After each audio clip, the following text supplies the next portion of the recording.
Hey, welcome to Ride and Rally with Fix My Hog. My name is Steve Noble, and today we're test riding the 2022 Lowrider ST. Now, you may have seen some of the other Ride and Rally videos where Nate Beck took the Lowrider S out. He really loved it. So if he loved the S, I'm probably going to love the ST too. The big difference between the S and the ST is the ST has bags, it's got a fairing, it's set up for touring, but also it's still got that great suspension, engine, transmission, and brakes, which are great for carving curves.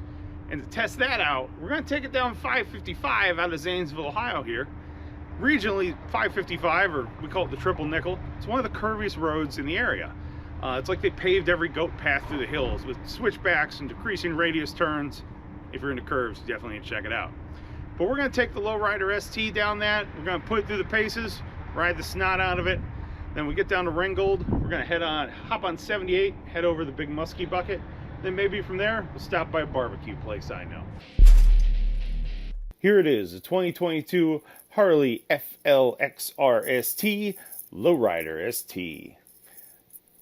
This thing is pretty cool. It comes with a 117-inch engine, 6-speed gearbox, got a cool like 80s FXRT style fairing up front.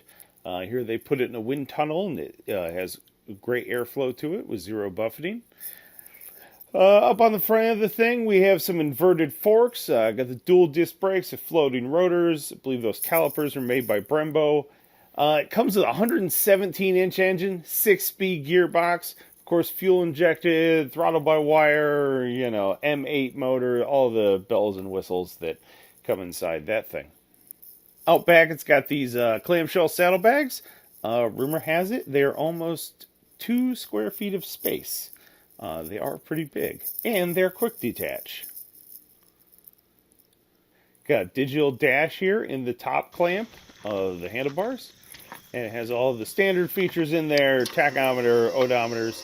Also shows fuel to empty, fuel capacity.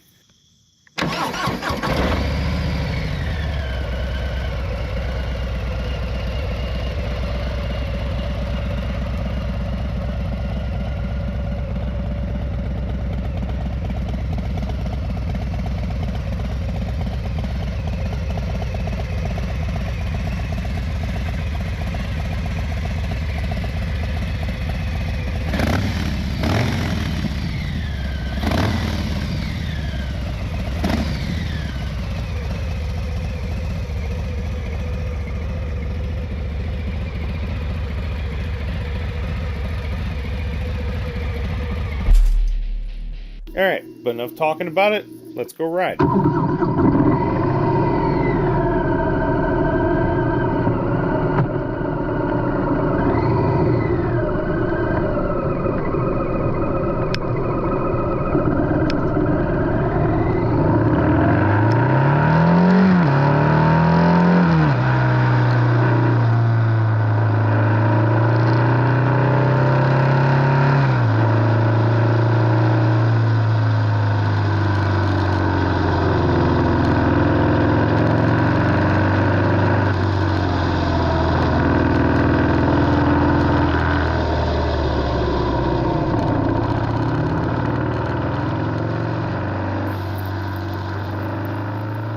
Now for the 22 ST, they added a slightly taller rear shock for a little increased lean angle.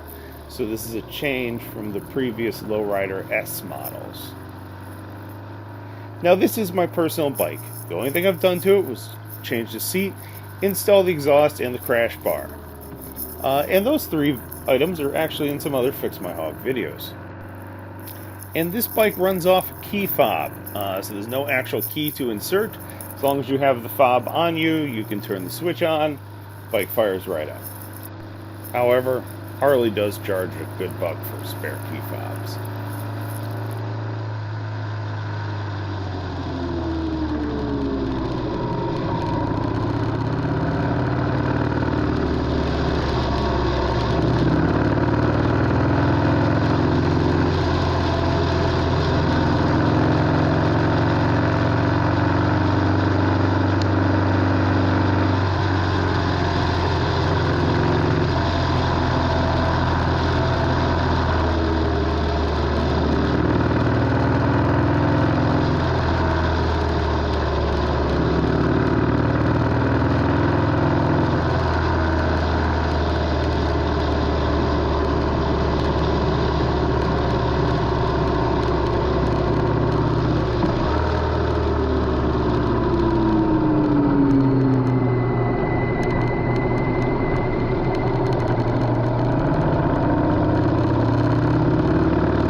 555. If we want to call it Ohio's version of Tail of the Dragon, a lot of people argue it's even more exciting than a dragon due to the numerous elevation changes, the off-camber decreasing radius turns, and some of the strangest road paths I've ever ridden in my life. It's like they paved some random goat path through the hills, and I love it. If you're a lover of curves, if you're into spirited riding, canyon carving, leaning over till things scrape, this road is for you.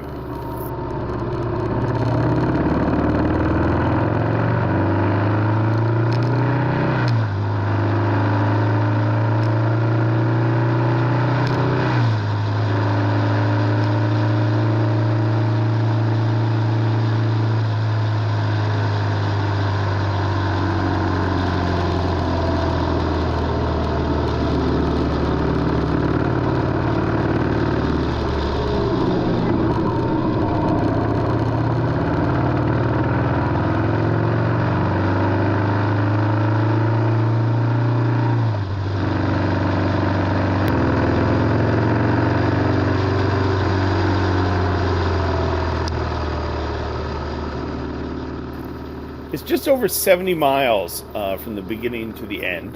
The road starts in Zanesville, Ohio, and then heads all the way south to Little Hocking, Ohio, right at the Ohio River. But we won't be going all the way to the river today. We're going to be turning off in Ringgold on 78, head towards McConnellsville so we can get to the Big Musky Bucket.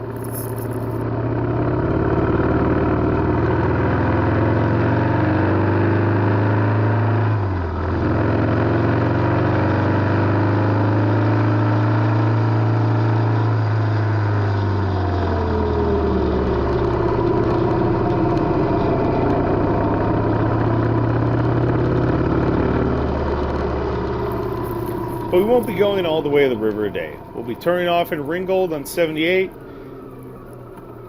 but we won't be going all the way to the highway but we won't be going all the way to the river today. We'll be turning off in Ringgold on 78 East, heading towards McConnellsville, and that's where the Big Musky Bucket is. So in conclusion, Harley really knocked it out of the park with this Lowrider ST. Yeah, you really owe it to yourself to take one of these for a ride if you get a chance. It handles like a giant sport bike. I had a Dyna for years before this, and I can't make a Dyna handle like this thing, no matter how many engine mounts are replaced and suspension upgrades I do. This Lowrider ST is a really, really solid bike. So, it works great for me for canyon carving, traveling, commuting, the whole 9 yards. Fairing even works well in the rain.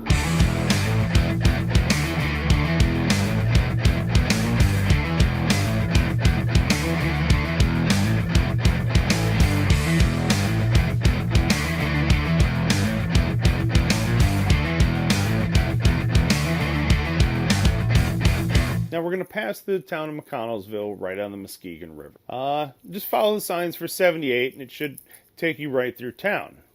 78's a great road. It's got some rolling hills, some great sweepers, and an occasional little switchback in it. However, you want to be careful because you might be cruising halfway through a turn and then realize you just passed the entrance to the Big Musky Bucket or Jesse Owens State Park.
Alright, so here we are at the Big Musky Bucket. So what this was a dragline shovel that they used in the area for coal.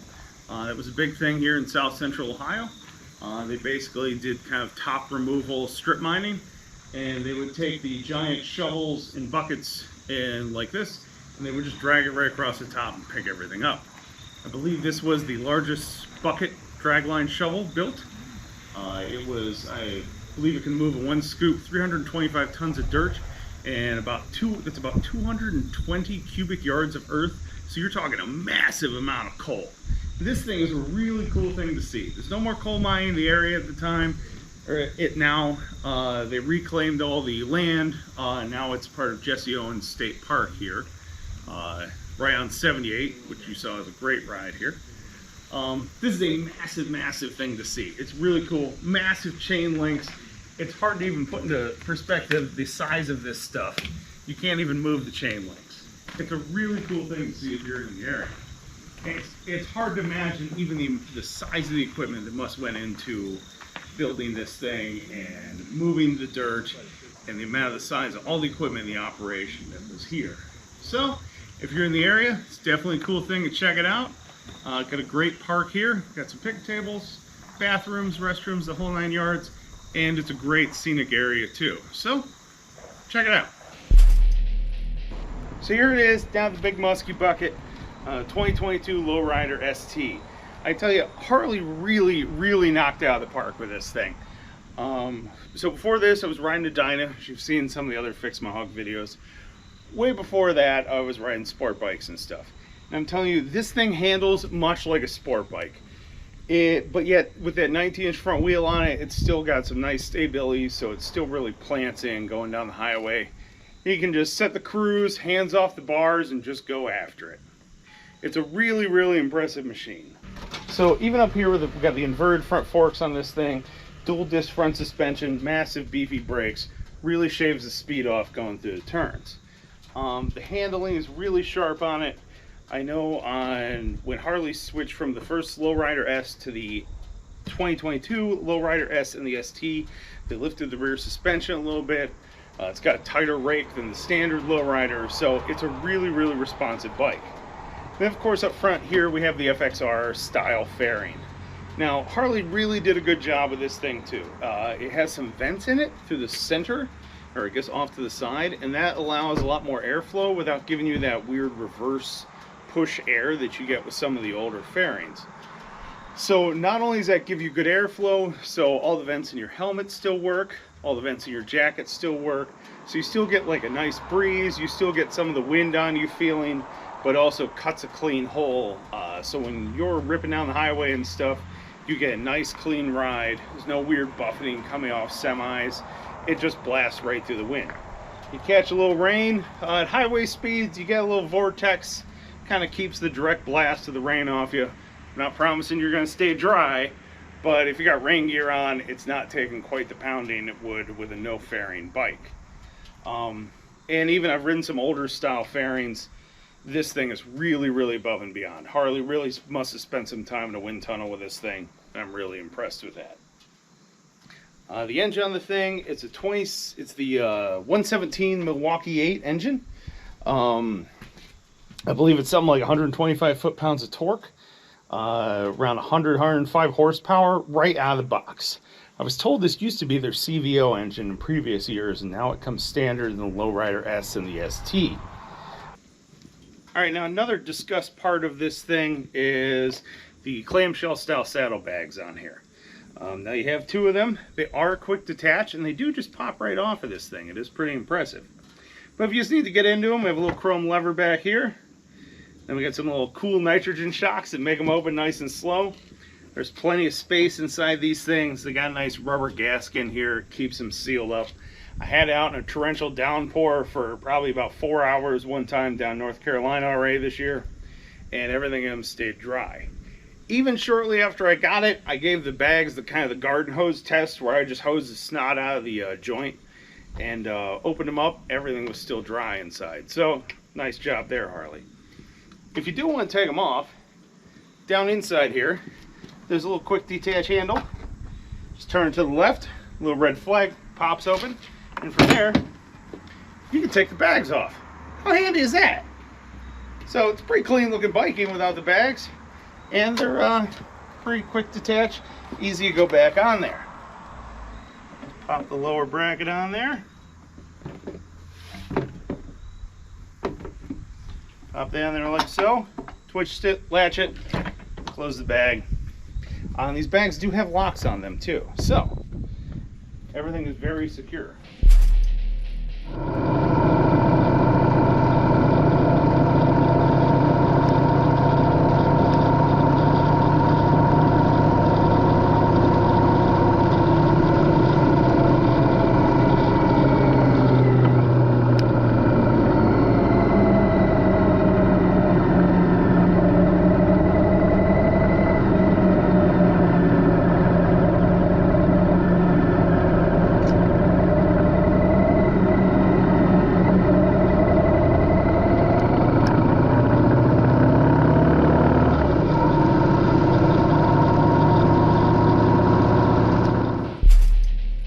So motorcycles and barbecue go together like motorcycles and barbecue. So if you're here in McConnellsville, check out the Boondocks Barbecue and Grill. There's a lot of traffic on the road, but it's a good spot. In summary, Harley really knocked it out of the park with this lowrider. I mean, it's really above and beyond. I promise you, if you get a chance to throw a leg over one of these, you will not be disappointed. But that's all I have for you today. So, my name is Steve Noble. This has been Ride and Rally with Fix My Hog. Thank you for watching. Keep riding.